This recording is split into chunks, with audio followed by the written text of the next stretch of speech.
Well, good morning, Cempakans. You know, they say if you're on stage, never share it with little children because they will outshine you. You know, people love children, right? So I'm going to tell all these people here, when you're on stage, never share it with a model and an actor. But you see, all of them are equally famous. All of them are equally successful. All of them have gone through a fantastic experience in life. So let's all of us give a big hand to our alumnus today. Alumni. Am I supposed to go according to the order, Cik Isham, or I can pick anybody? Ladies first. Okay. Let's talk to Kimberly. She started off as a lawyer, something very serious. Like most parents, you know, when you want to pick a career, maybe not as a race driver, and maybe not as a model, and things like that. They want you to be a doctor, an architect, an engineer, and a lawyer. Right, Kimberly? Yes. Yes, that's right. Yes, and I suppose you just did it because your parents most probably say, oh, Kimberly, go and do law. Is that it? Yeah, I mean, they kind of knew that math and science were unfortunately not my forte, and I was born to talk. So No, law it you was. cannot say unfortunately not your forte. That's true. I didn't do science, but look at us. Look at us, that's Yeah, right. you see? So the moral of the story, kids, is don't do science. I'm joking. So you can No, do don't listen to anything. me, don't listen to me. You can do Do science if anything, you're right? inclined. Kimberly, you can do anything and everything. So now, Kimberly, you are a children's story book author, right? I am. I'm a And how children's many book books author. have you authored? I've authored about 7 books so far and counting. Well, I'm wondering now, what has law got to do with writing books? Anything from the two that you can take that you feel that it's actually, that's how people should do it. Be a lawyer first and write books, be a mathematician first and write books, because there are very famous authors who were earlier on not really creative writers, but they were doing something else. Yep. Right. Can you please tell us? Actually, you'd be surprised by the amount of authors that were actually lawyers in their past lives. I think in the heart of every lawyer actually beats a very creative desire to birth things through their words, whether it's something that you continue in practice or whether it's something that translates to writing as well. So for me, first and foremost, when I started off in school, I always secretly wanted to be a writer. English was always my favorite subject, and it was quite possibly the only subject I did particularly well in. So I started by, the Commonwealth essay competitions every year, and a lot of the school musicals and plays I'd be involved in. And that really birthed, I think, my desire to write and to do something creative and artistic. And that's very much inbuilt in who I am. But as you said, Dato, of course, the parental suggestion was let's do something a little bit more concrete, because you don't know how sustainable a career would be if you were to choose a more artistic field. And bearing that in mind, I ended up doing law, something I was also equally good at, because obviously I can speak, and I love communicating, I love meeting people, and I love telling a story, and that's essentially what a litigation lawyer does. We tell the story, we kind of present our clients' cases in the best way possible and tell their story and convince people to buy into that story. So I would say that pursuing law, ultimately looking back, would I have chosen a different route? I don't think so, because I think it kind of led me to where I am today. Some kind of foundation. Yes. I am a better communicator because of what I learned. I'm better at understanding a person's psyche because of what I learned. I'm also better at learning how to protect myself as a writer because I was a media lawyer for 8 years of my life. And what that meant was that I represented a lot of clients who would get sued for writing stories, for defamation and things like that. So as an author now, it's deeply helpful. But again, like I said, at the heart of it, it's always that desire to tell stories in the best way possible, and that's still very much something I love doing in my current career. Yes, and I suppose what you write mirrors life. Correct. And what life is out there is all in your books. And Yeah. I understand you just wrote a book on bullying or something? Yes, so Yes. I have, like I mentioned before, I'm a children's book author. Why children's books? It's because this is the season of life that I'm in. I'm a mom to 2 boys, both below the age of 9. And yes, my latest book is about internet safety. So I write about things that I feel are important for kids, of my kids' age and kids here and abroad to be able to know. So my books are published both in Malaysia and also internationally. Books that are centered on topics that are important, for example, body safety, internet safety, or topics that really bring the Malaysian culture to a larger community, like, for example, my book that talks about the Peranakan culture. And that's something that was released worldwide to be able to showcase, I think, a very big part of my heart and my love for this nation on a bigger, more international scale. Yes, because I think books is actually mirror to the world, and it helps to shape your character. And if you read autobiographies, and so on, and you learn about people's lives, and you learn to internalize when you read books. And I'm reading this book, History Through the Eyes of the East. You read about the Silk Road and so on and so forth. Lots of books about the West, the conquest of the West, of the world. But why not look from the perspective of the East?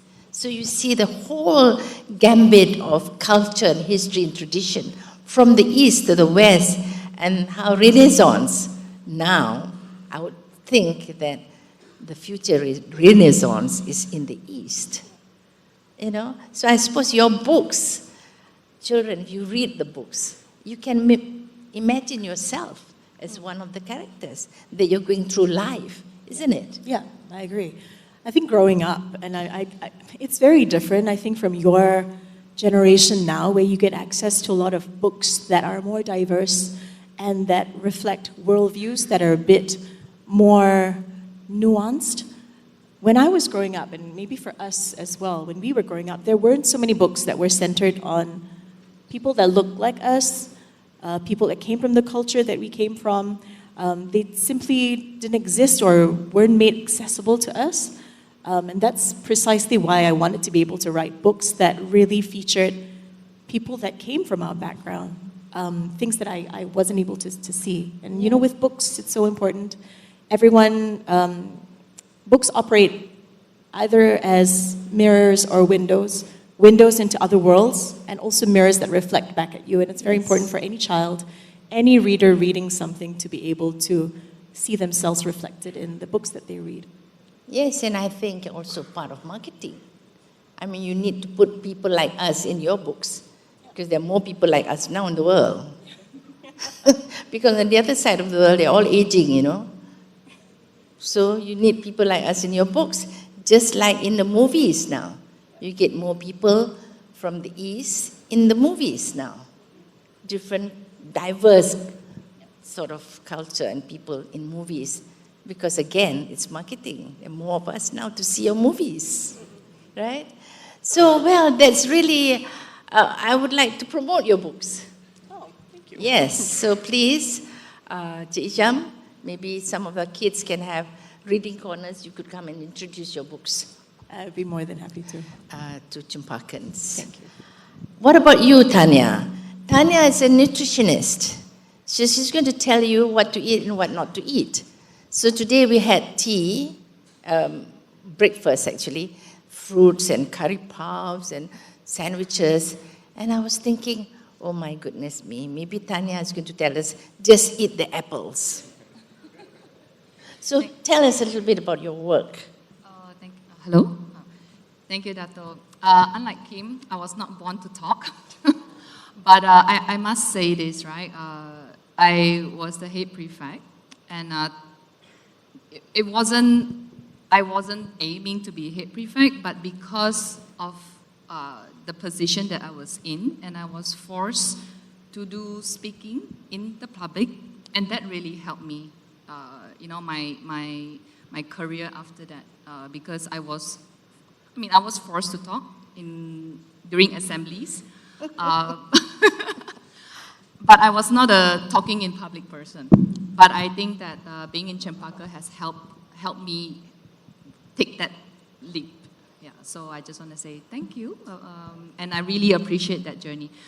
So what I'm doing now is related to food, and we're in Malaysia, and we have great food. But I did tell Dato today that I always believe in a balance, because I did a webinar during the COVID time. We live to eat also. We're not just eat to live, eat for survival, but we live to eat. We live to enjoy food.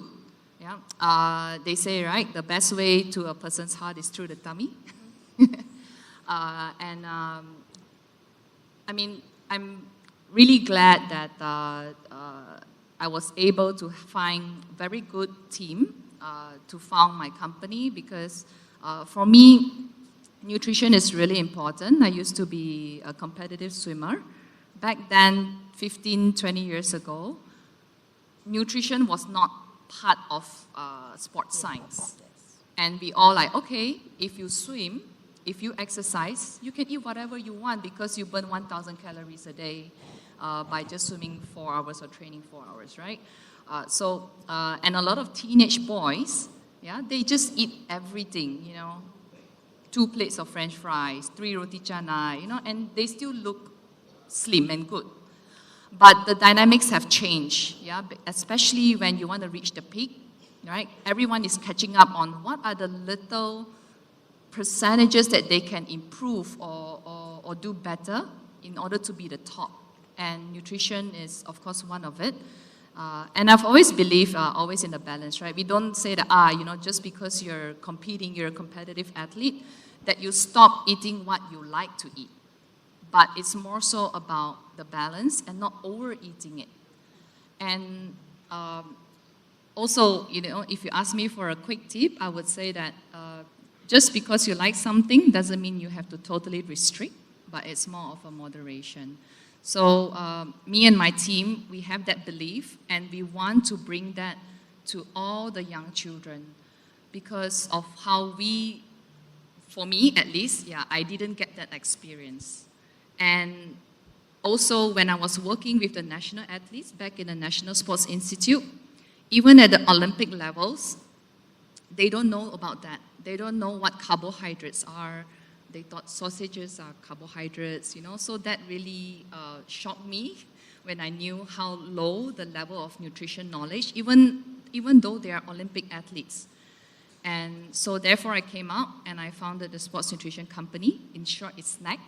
So SNAC like to fuel you, for recovery. So being able to reach out to younger children at the age of 5 years old onwards, it's a great foundation in terms of how they eat, and they build it up from there. Yes, and I would like to ask, it's not just eating, right? It's not just, you want to eat this and that, but I think the cooking style, how do you cook your food is also very important, isn't it? Yes, correct. How you cook the food determines also the calories, of course, but I think how you cook the food and the method also helps with palatability, so being able to accept certain food.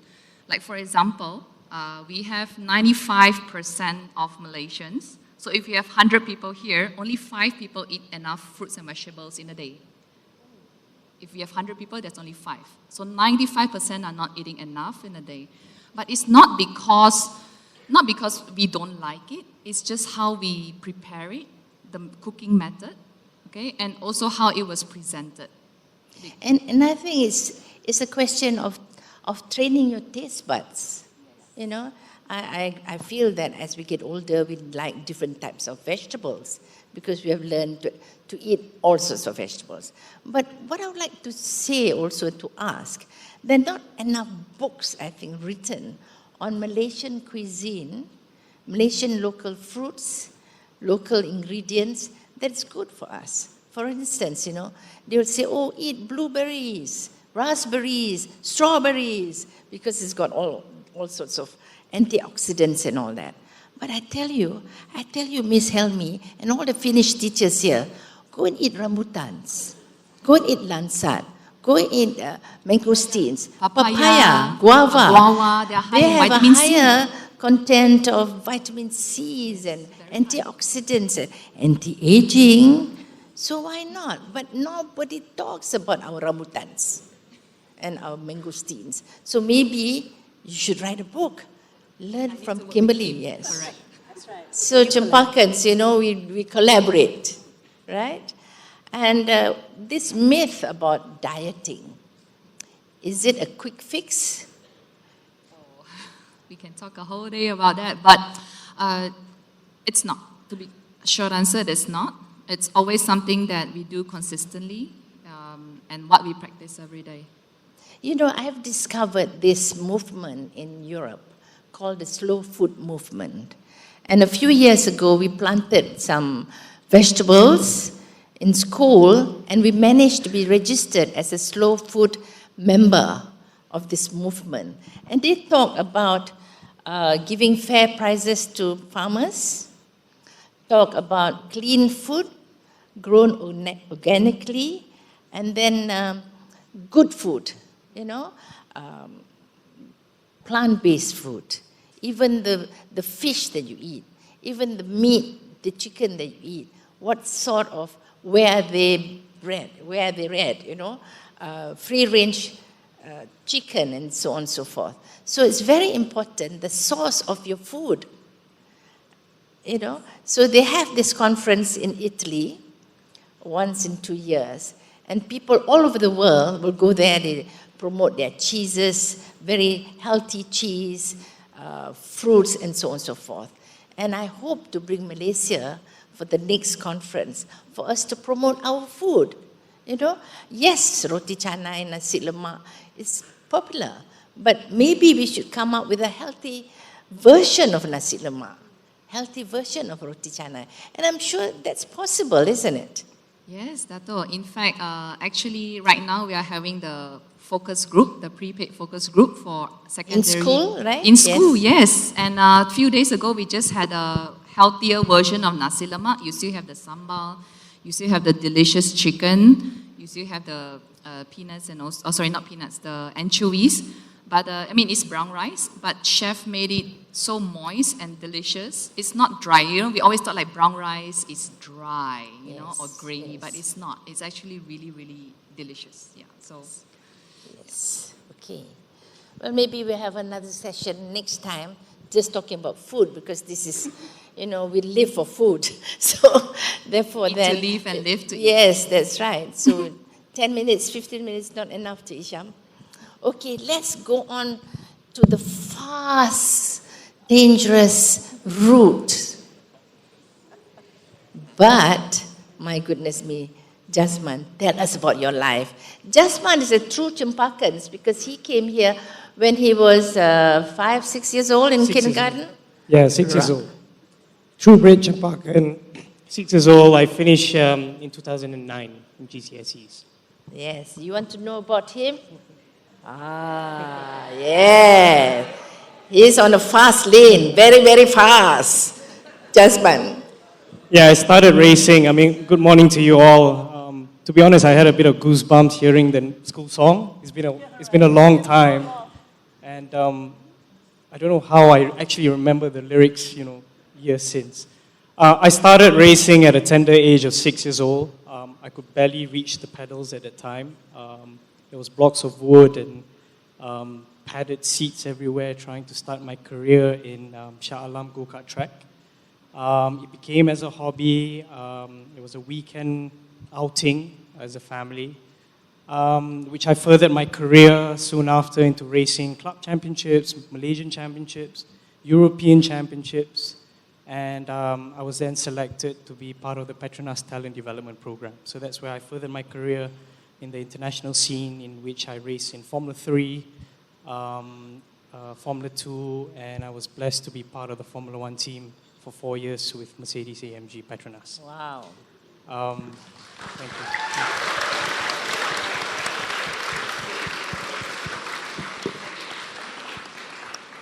Yeah, throughout the journey, it's plenty of sacrifices. You know, you meet all kinds of characters. I met, I worked alongside Lewis Hamilton. I worked alongside Michael Schumacher for my time in living in the UK. I lived in the UK for 9 years. But yeah, so that part of my chapter has closed now. I'm doing endurance racing, which I shared with Dato earlier. And I do a lot more, 6 hours endurance races, 12 hours, 24 hours in a team and a brand called Ferrari. So I race for Ferrari now.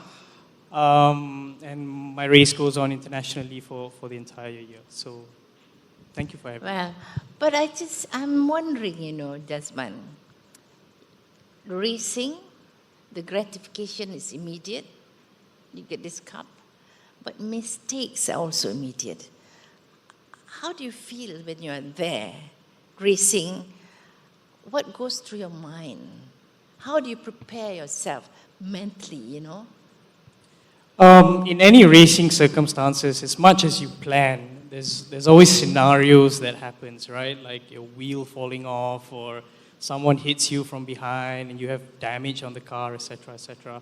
I think it's perseverance with dealing with pressure. I think that's the first step in motor racing. I think people see the racing side as just driving racing cars in circle, but it's not. There's a strategy that comes with it.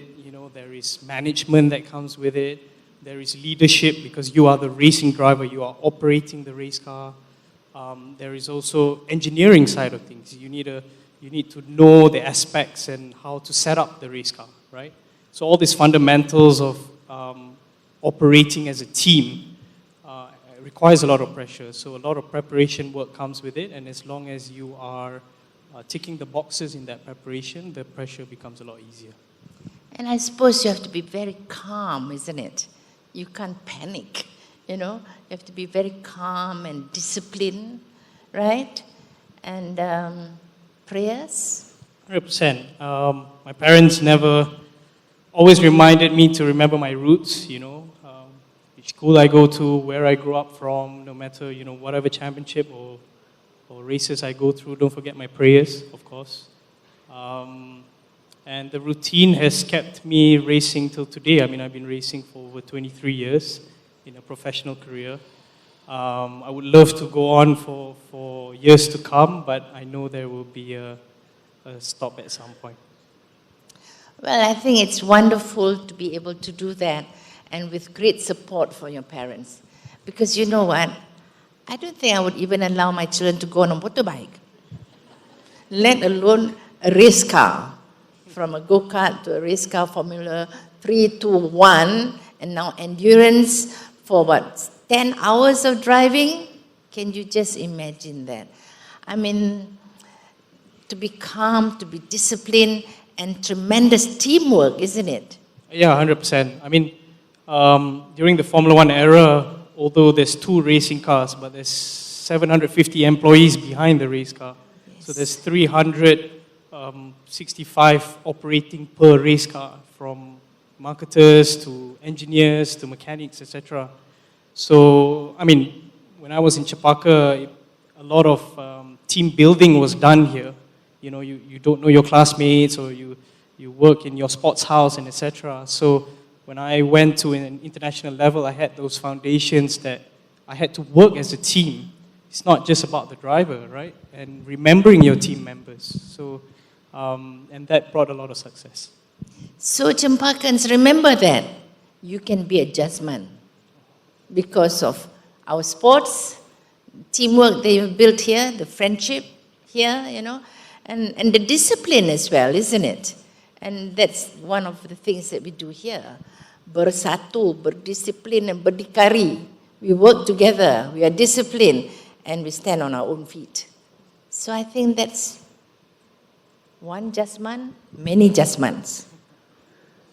Okay, now let's go to, what would you like to define yourself? An actor, a model, a fencer, and Adil.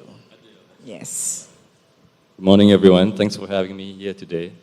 Okay, so on your point earlier about taking the traditional path, right? Mine was not as traditional as you would think. So, and I did not know that I would end up doing what I'm doing right now. So right now, well, I've come back to Malaysia after 2 years in Jakarta because I was acting over there for 2 years. I came back here to also act, but this time part-time, because right now my full focus is on my technology company. So me and my brother, we design and develop human-centered solutions powered by AI. And like why I want to mention this is because, like you mentioned earlier, right? Like you said you didn't think that you would end up where you are here today, but your skills from being a lawyer is still very important. So on that point as well, just those hard skills are very important and don't neglect them. Because right now, although I'm acting, in the past, after graduation, I came back to Malaysia, I did private equity. So what that is in simple terms is you would analyze and identify an undervalued company, buy it, grow it, and sell it at a higher price, okay? And in that, in private equity, you will learn lots of different skills, so from finance to operations, and I love that because I've always been passionate about business, but in private equity, you get to learn operations as well, and that's where you get to be creative, you get to be hands-on on strategy and stuff like that. So right now, although I'm full on doing my passion, acting and modeling, but I still have the flexibility of working on my technology companies, my mental health workshops, because all these hard skills are actually very transferable. And back to, I like to relate this to the education system over here, because even when I studied in the States at Berkeley, the syllabus over there is very comprehensive. Like over here as well, it's very holistic. You learn the arts and sciences, everything. And it just creates a complete individual, right? So just on that point, I think you may not know where life takes you, but in whatever you do, make sure that you give your best so that you maximize whatever you're doing at that point in time. And in the end, after years of jumping careers or doing this and that, eventually it will integrate and you will find something that you love doing, and it's what you want to do, because you want to live the rest of your life doing what you love, not being forced to do something you don't like. So just on that point, I just wanted to go off your point of it's okay to not have a traditional route, but whatever you do, give it your full effort, and eventually it will somehow align. Yeah. Yes, I think it's very important to love what you do and do what you love. Correct. Sometimes we are not lucky enough to be able to do what we love, but then you must love what you do. That's right. And I think that you've gone from fencing, and I was just wondering, you're in mental health. Correct. As well. Yeah. So what is the correlation between fencing and mental health? Okay.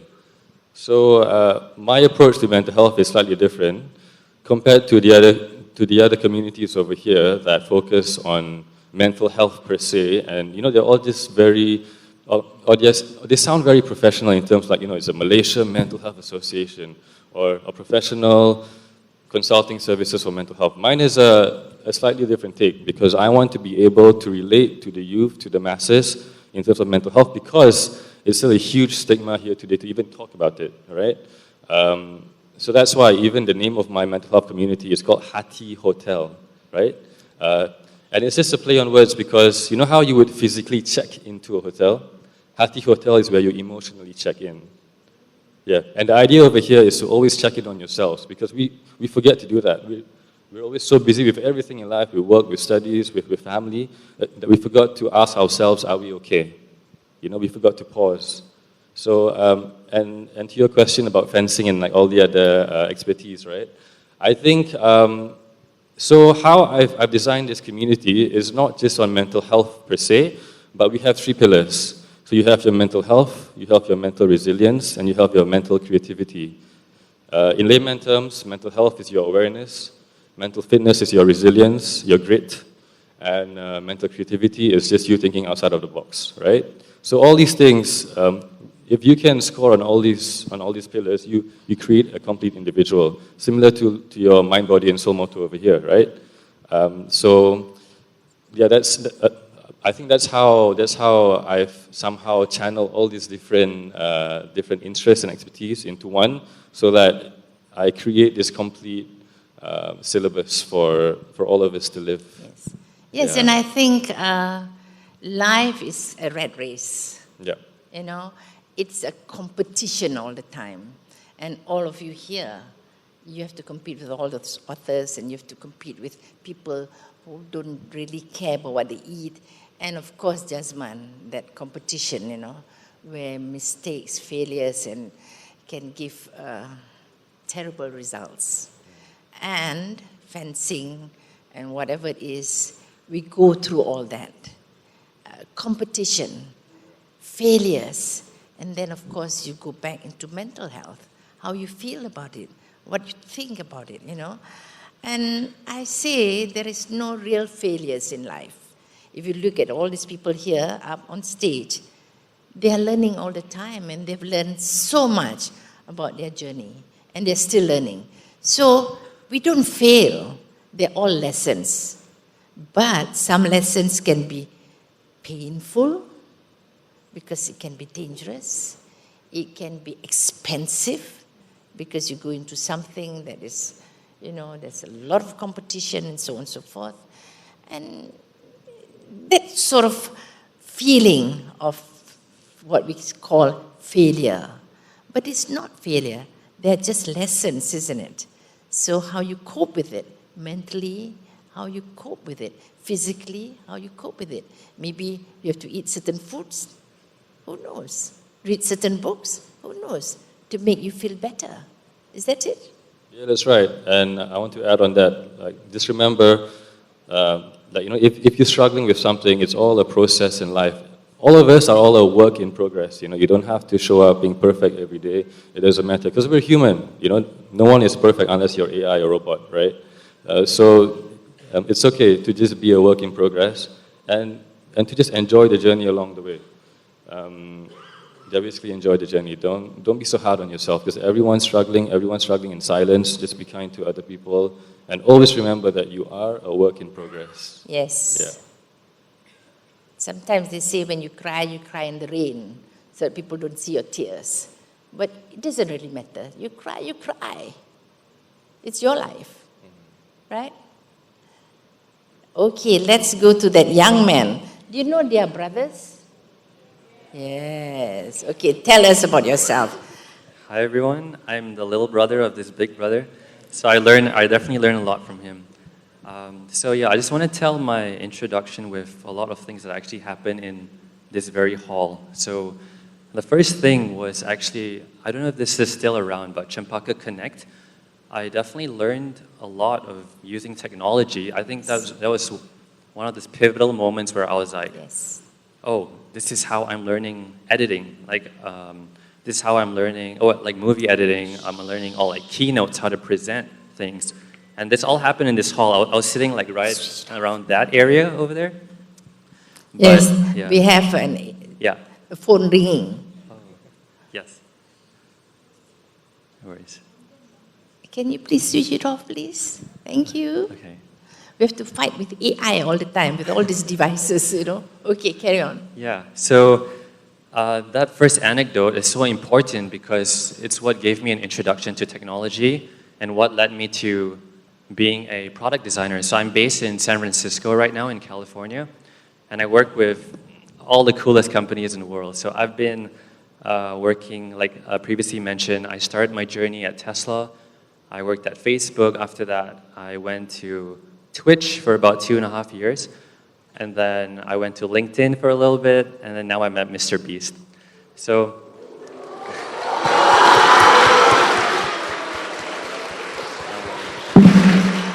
yeah.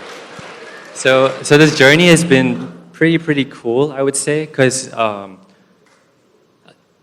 the things that, I don't know if, who here has used Twitch before, or who uses Twitch? Okay, quite a few people.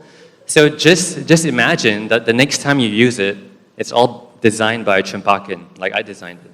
Oh. So,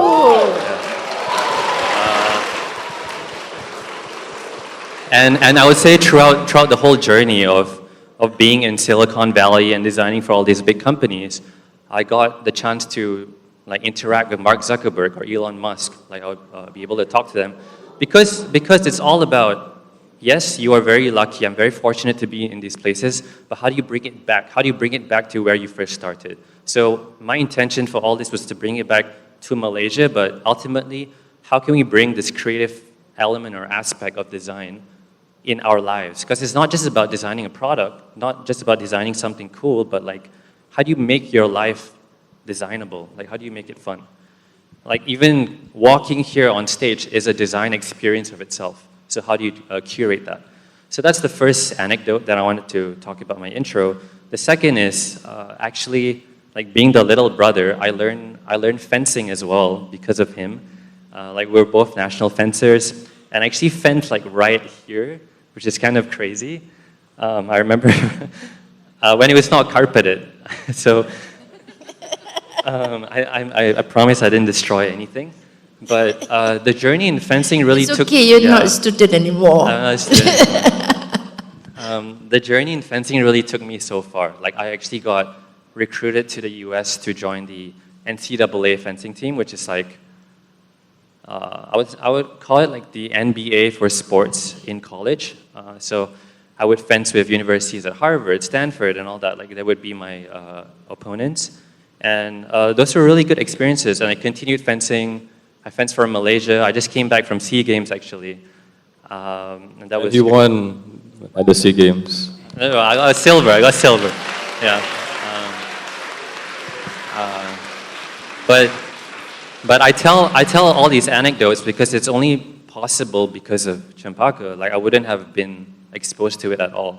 And yeah, it's just so cool being able to see so many familiar faces too. Like it's crazy. I see my teachers here. I'm like, what? But just to show that everything that you do in life just kind of intersects to what you tune yourself towards. Like if you're playing a violin, how do you tune yourself to that right note that harmonizes with the way you speak or the way of your body, your motion, your flow? That's like the thing that I try and always capture in my life so that I'm never bored with whatever I do. Like when I'm jumping from company to company, I'm always thinking of, oh, what can I learn from this new place that I go to? So always just be open-minded, I would say. Yeah. Yes, and I suppose being in AI, it's fast changing. So you have to be above the curve all the time, isn't it? So what worries you then? So with AI being so prevalent and everyone's talking about it, how it's taking over our jobs and all that, I would say that AI is not taking over our jobs. The person who's learning AI will take your job. So if you understand how to use the technology, it's the same, like history repeats itself. Just learn how to use the tool and be the best and be proficient at it because anyone can learn the tool. But how you use that tool with your own knowledge or shared collective knowledge with other people, how you collaborate with other people, it's going to make the huge difference. Yeah. Yes. And being young, I suppose, and you're always looking at new frontiers. Understand that now you're going into fashion, designing. How did it come about with what you've done, with starting with fencing, and then AI, right? And you work together, both of you. I suppose your brother, he's the model, he's the actor. So he's your canvas, right?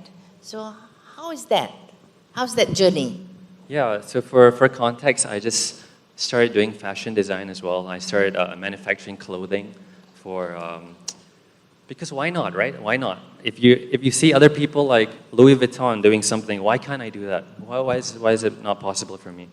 So what sparked this inspiration is fencing, actually. It all stemmed from fencing, which is crazy.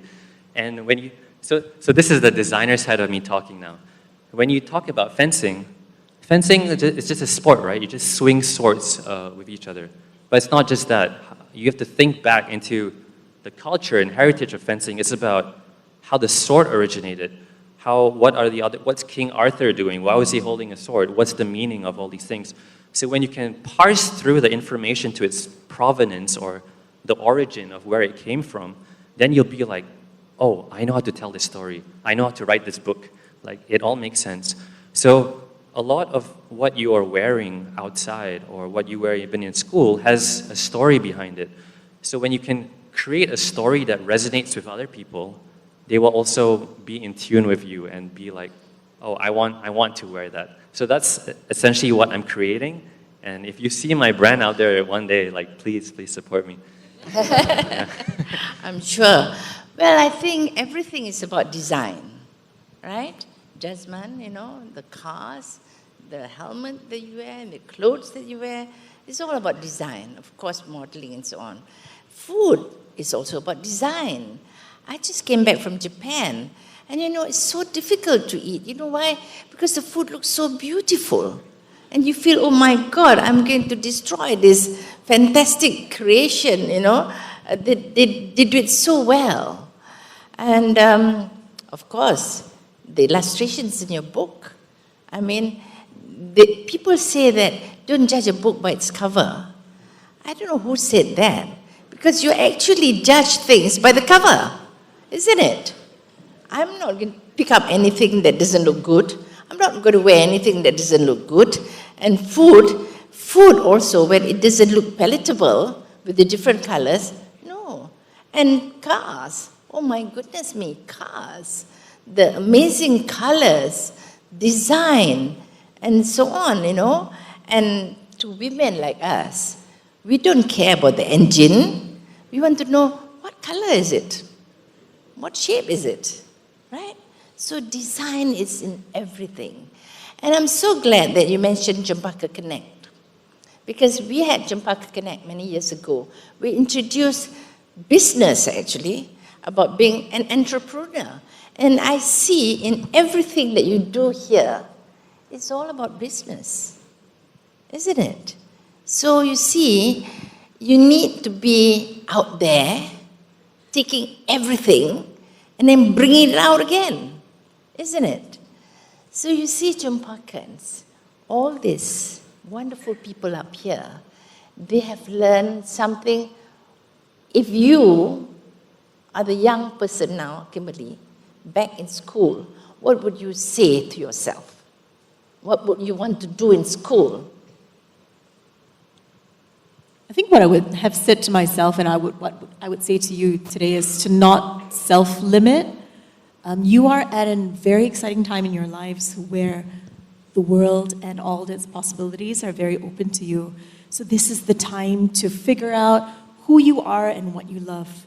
Don't self-limit. Don't put yourself in a box and say, I'm only good at this thing. I only want to try this thing. I'm too scared to do this other thing. Don't do that. Explore, experience, and figure out what is it that sparks joy for you and what your passion is. This is the time to really find that out. And I also just want a very quick shout out. Thank you also to, I see so many of my former teachers here. I thank you, Pancho, thank you, Puan Sapura, thank you, Cik Zakia, thank you, Puan Jamalia. And I see friends who are teachers now, Miss Alexis, Miss Cristobal. The love that the teachers pour out in your lives cannot be disregarded.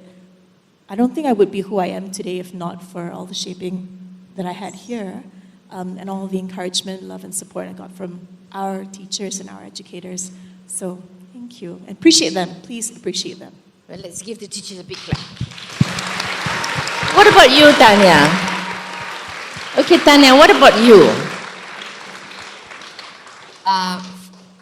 For me, if you remember, we have Cempakan is a scholar, a sportsman, and a gentleman. And I always held true to these three because for me, it means a lot to me. I mean, scholar, you know, education is very important. And sportsman, I was a swimmer, so, you know, it relates very much to me being someone in sport. And of course, being a gentleman, I mean, even in swimming, sport like swimming, or even like in fencing, I think we have to respect everyone, including our opponent.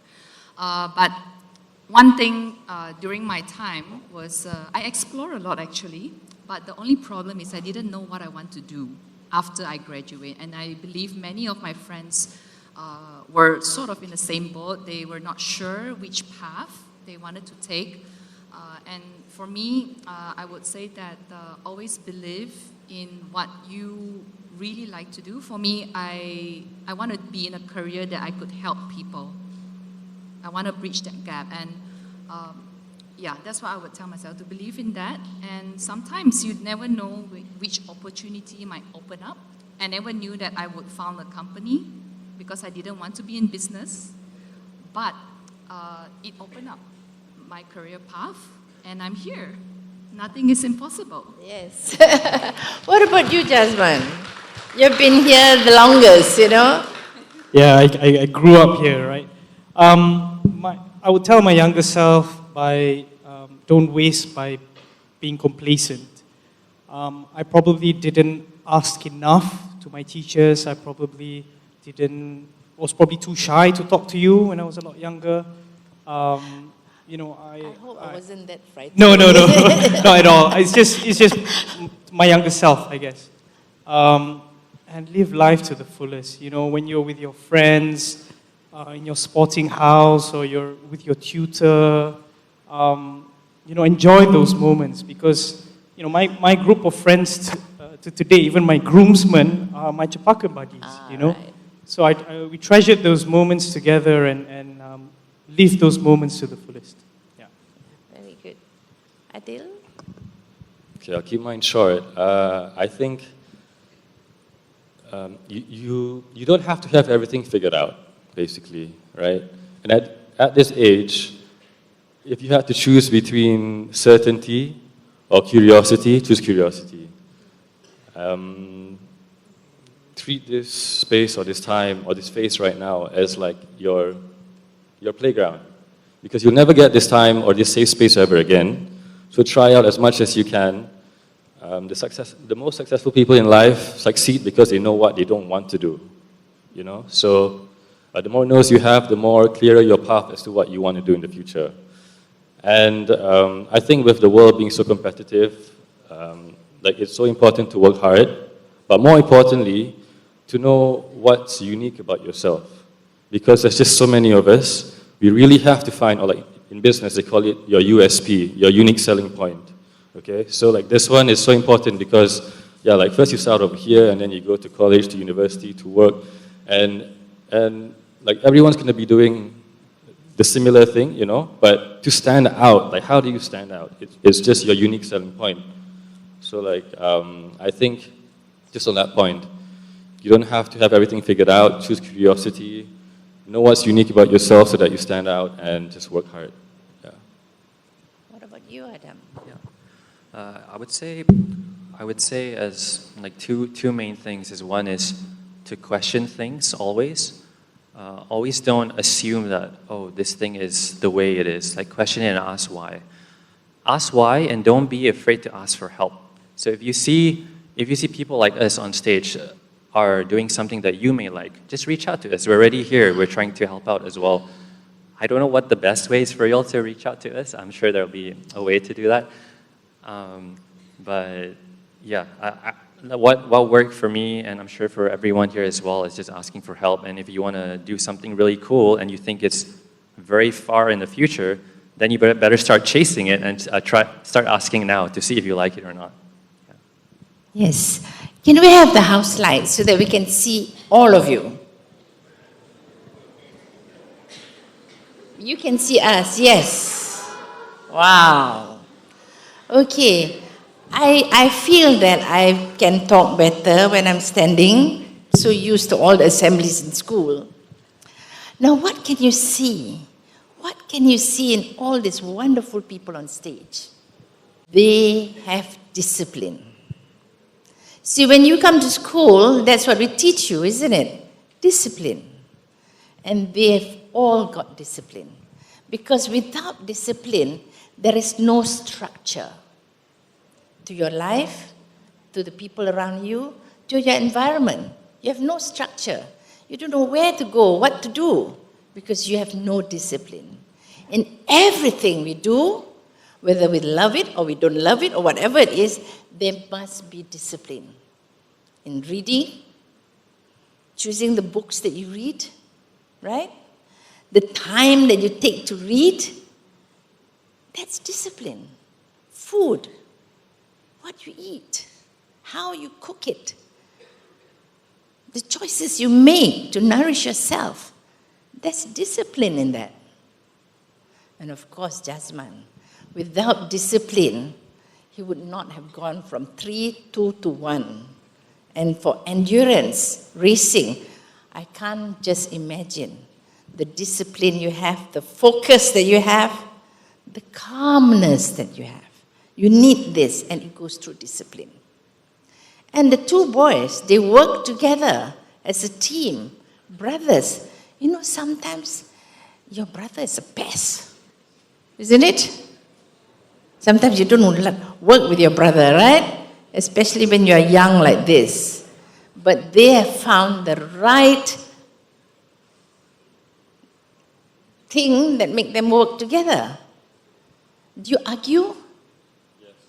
Yes. You have to argue. Because otherwise, you just follow, right? And there's no color, right? There's no pizzazz to it, you know? Because you just follow. So you have to argue, but constructively, isn't it?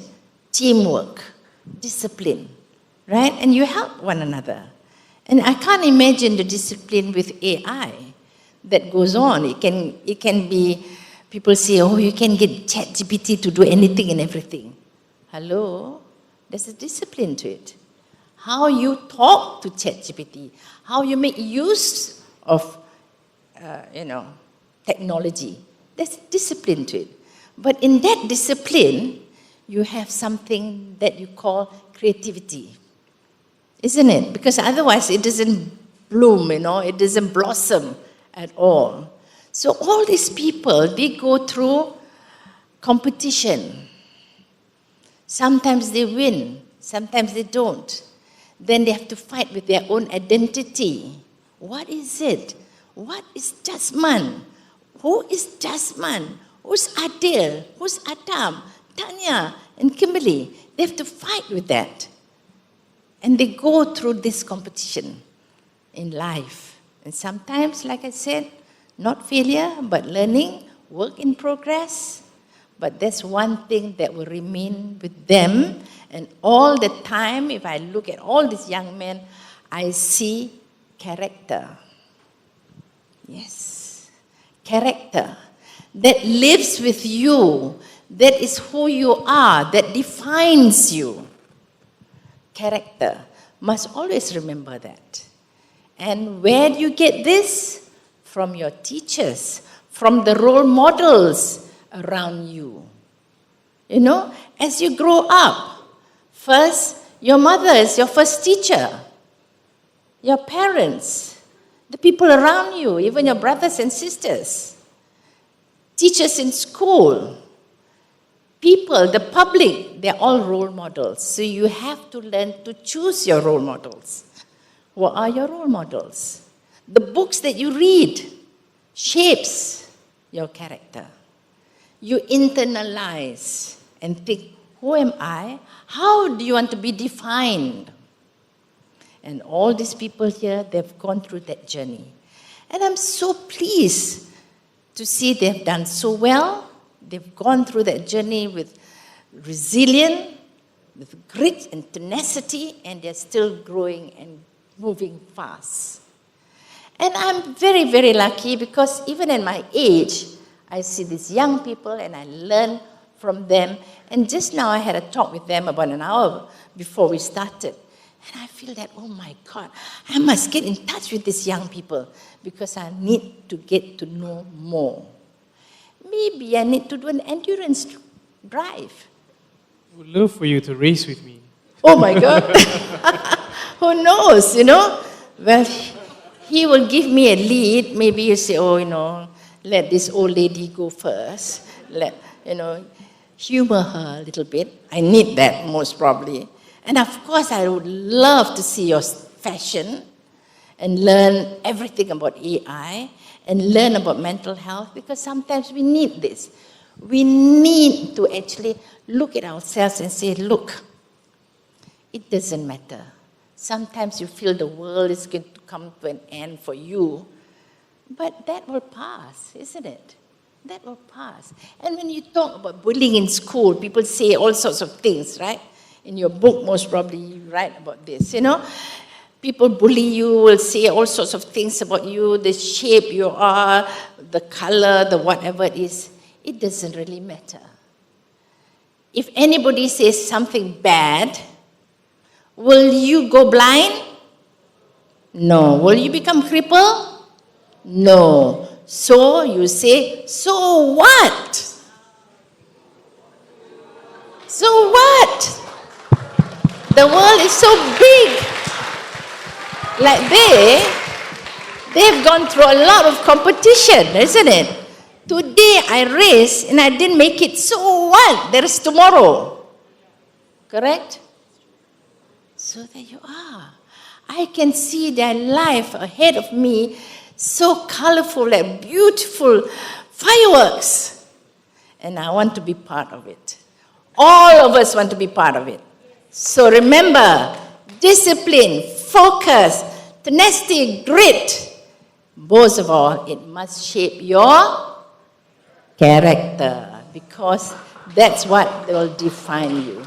So let's give Kimberly, Tania, Jazeman, Adil, and Adam a big hand. Thank you very, very much. Thank you. I'm so proud to be a Cempakan, because I have Cempakans like them, and of course, I have all of you. So thank you very much, Cempakans.